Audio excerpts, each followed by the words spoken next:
You know how everyone's been saying Apple is too late to the foldable party? Well, turns out, they might be about to walk in and take over the whole place.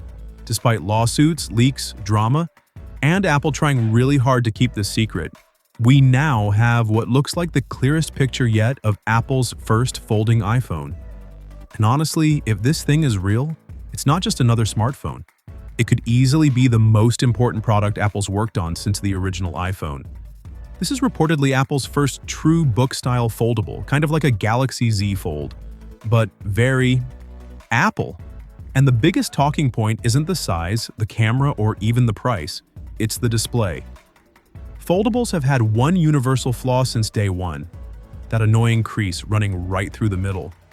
Every company has tried to reduce it, hide it, or distract you from it, but it's always there. According to this new leak, Apple may have finally cracked it.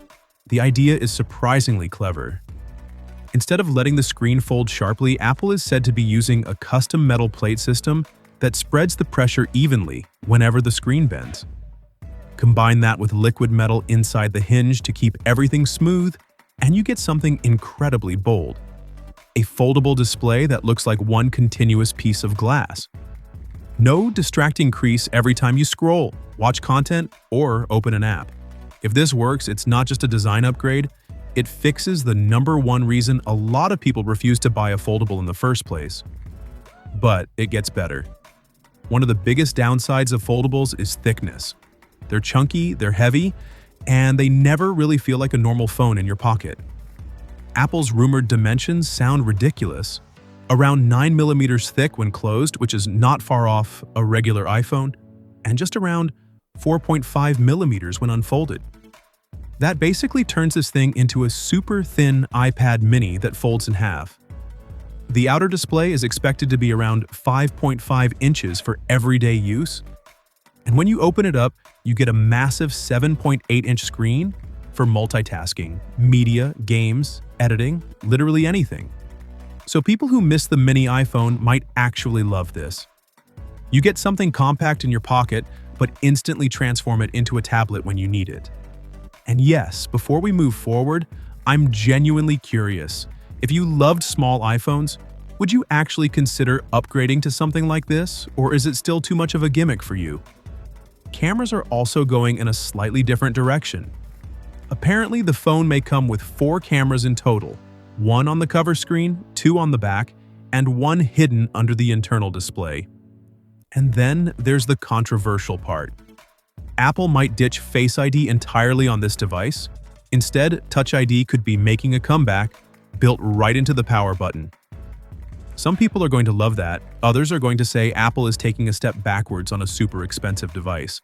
But it's Apple. Even their controversies turn into marketing. Inside, this thing is shaping up to be a powerhouse. It's expected to use Apple's second-generation in-house C2 modem for better connectivity and more efficient power use. Battery size is rumored to land somewhere around 5,400 to 5,800 milliamp hours, which is huge for Apple.